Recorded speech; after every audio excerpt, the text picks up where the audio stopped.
नमस्कार. मी ॲडव्होकेट स्नेहा दीक्षित नवीन व्हिडिओमध्ये आपणा सर्वांचं स्वागत करते. यू डोंट बिलीव्ह रिअली मागच्या आठवड्यात कमीत कमी 4 डायव्होर्सेस तरी मी वाचवले, म्हणजे त्यांचे संसार वाचवले. कसे ते सांगते. अजूनही ज्या कपल्सना नवरा बायकोना 17 वर्ष झालेत, 8 वर्ष झालेत, पदरात 2 मुलं आहेत, ती शाळेत जात आहेत, छानपैकी सगळं चालू आहे, भले नवरा बायकोंमध्ये कुरबुरी आहेत मान्य, परंतु एकमेकांना आजमावतात, एकमेकांना टेस्ट करतात. त्यांना असं वाटतं की कुठे जाणार आहे माझी बायको, कुठच्या वकिलाकडे, किंवा बायकोलाही असं वाटतं हा जाणार आहे का माझा नवरा, तू जाऊनच दाखव. ह्या 17 वर्ष किंवा 8 वर्ष झालेले जे कपल आहेत ते अजूनही हा खेळ म्हणून समजतात. एकच मला सांगायचं आहे, डायव्होर्स प्रोसेस, ॲडव्होकेटकडे जाणं, लीगल नोटीस पाठवणं, ह्या गोष्टींना हलक्यात घेऊ नका. हा काही खेळ नाही आहे. तुम्हाला लीगल नोटीस पाठवल्यानंतर 15 दिवसात त्याचं काही ना काही उत्तर देणं हे भाग असतं. मग तुम्ही भलेही बोलण्याकरता या ॲडव्होकेटशी किंवा तुमचा लॉयर करा आणि त्या लॉयरतर्फे उत्तर द्या. हे इथपर्यंत ह्या गोष्टी सिरियस बेसवर असतात, हो की नाही. अनेक जण नातेवाईकांच्या मीटिंग्स घेतात, नातेवाईकांना बोलवून, परंतु त्यातनं काहीही निष्पन्न होत नाही आणि कुठेतरी सफोकेट होत राहतात. म्हणजे माझ्याकडे आज 2 नवरे आलेत, ते असं म्हणतात की मॅडम मी सफोकेट झालो आहे या लग्नामध्ये, आमच्यात काही प्रेम नाही आहे, काही भावना उरलेल्या नाही आहेत आणि आम्ही फ्रस्ट्रेशनमध्ये कुठेतरी जगत आहोत. यामुळे आमच्या कामामध्ये ग्रोथ देखील होत नाही आहे आणि म्हणून कुठेतरी मी असा निर्णय घेतला आहे की आता बास, डायव्होर्स घेऊया. काय ते मुलाची एकदाचे पैसे देऊन टाकतो, बायकोला सेट करतो. इतकं सोपं नसतं, इतकं सोपं नाही आहे आयुष्य. तुमच्याकडे करोडोंची संपत्ती नाही आहे, तुमचा करोड रुपये असा रेग्युलर बेसवर पगार नाही आहे, तुमचं स्वतःचं काहीतरी आहे. जेव्हा कन्सल्टेशन होते तेव्हा या सगळ्या गोष्टी बघितल्या जातात.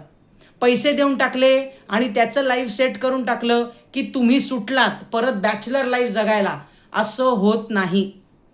त्यामुळे लक्षात घ्या, कुठच्याही वकिलाकडे जेव्हा तुम्ही एक मनात घेऊन जाता ना की आता मला घटस्फोट घ्यायचा आहे, तेव्हा आधी ना कमीत कमी 2-3 वेळेला कपल सोबत, म्हणजे नवरा सोबत किंवा बायको सोबत दोघं समोर बसा. बघा की काय आपल्याकडे चान्सेस आहेत हे लग्न वाचवण्याचे. काय बाबा मी करू शकतो ज्याने माझा हा अनमोल असा संसार वाचेल.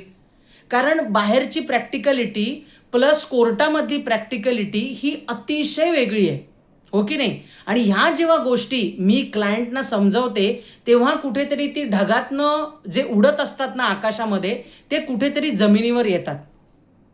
बायकोला सटासट पैसे देऊन टाकले, आधी प्रॅक्टिकलिटीमध्ये तर ते नसतातच.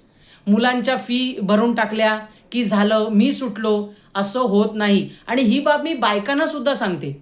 आज तुम्ही कमवताय का एवढा पैसा की तुम्ही अगदी नवऱ्याला सोडून राहिलात तर तुम्ही बाबा सर्वाईव्ह करू शकता? नाही करू शकत. नवरा अगदी दारुडा असो, शिवीगाळ करणारा असो, काही असो, तरीही तो नवरा आहे आणि त्याच्या सहीशिवाय तुमचा घटस्फोट होणे नाही.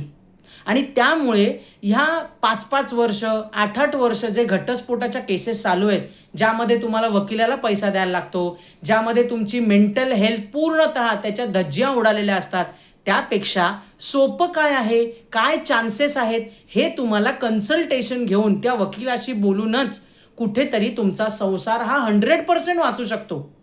मला या गोष्टीचा आनंद आहे आणि म्हणून आज मी हा व्हिडिओ केला आहे. मागच्या 10 दिवसामध्ये कमीत कमी माझ्याकडे 7 ते 8 कपल येऊन गेले. अजूनही त्यांच्या मीटिंग्स माझ्यासोबत चालू आहेत. त्यांना डायव्होर्स घेण्याची अजिबात आवश्यकता नाही आहे. एवढी कुठलीच कारणं लयाला गेलेली नाही आहेत त्यांच्या संसारातली भांडणं की घटस्फोट घेण्याची वेळ येईल. परंतु हे समजवणं हे ॲज अ ॲडव्होकेट म्हणून माझं कर्तव्य आहे आणि म्हणून आज हा व्हिडिओ मी केला आहे की थोडं थांबा. मुलं आहेत, म्हातारे पॅरेंट्स आहेत, म्हातारे सासू सासरे आहेत, समाज आहे. लग्न झाल्यानंतर असंख्य प्रश्न नवऱ्याकडेही आहेत आणि बायकोकडेही आहेत. एकदा बसा लॉयरसमोर आणि प्रॅक्टिकलिटी समजून घ्या की डायव्होर्स नंतरचं आयुष्य कसं असतं. व्हिडिओ कसा वाटला हे जरूर सांगा आणि कन्सल्टेशन आणि लीगल नोटीसवर जर तुमचा संसार वाचत असेल तर नक्की तुम्ही लॉयरच्या ऑफिसची पायरी चढा, पण कोर्टाची नको. व्हिडिओ कसा वाटला हे जरूर सांगा. धन्यवाद.